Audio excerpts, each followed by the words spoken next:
এ আবির, ওরে আল্লাহ বন্ধু আইছে।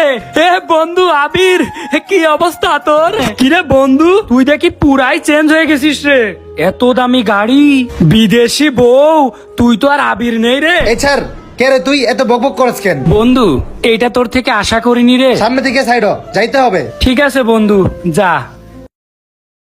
এটাই তো মনে হইতেছে অব্রর বাড়ি। আরে অব্র, তুই এখানে? আমি তো তোর পুরো গ্রামে খুঁজে বেড়াইতেছি। আমারে খুঁজে বেড়াচ্ছিস কেন? আসলে বন্ধু, সত্যি বলতে একটা বিপদে পড়ে তোর কাছে আসছি। ও, বিপদে পড়েছো তুমি? আসলে বন্ধু, জমিতে অনেক ধান রয়েছে তো ওইগুলা কাটতে পারতেছি না। তুই চল না, আমার ক্ষেতের ধানগুলো একটু কেটে দিবি। বন্ধু, বিপদের সময় খোঁজ থাকে আর অন্য সময় বন্ধু বলে পরিচয় দিতে লজ্জা বোধ করো, তাই না? ওই দিন আমার পরিচয়টা অন্তত দিলে তোর কি অনেক বড় ক্ষতি হয়ে যেত। সমস্যা নেই, তোর ধান কাটা লাগবে না, আমি কেটে দেবো, তুই যা। গ্রামের গরিব ছেলেরা হয়তোবা আনস্মার্ট হইতে পারে, হয়তোবা একটু অবুঝ হইতে পারে, কিন্তু শহরের বড় লোকদের মতো অত স্বার্থ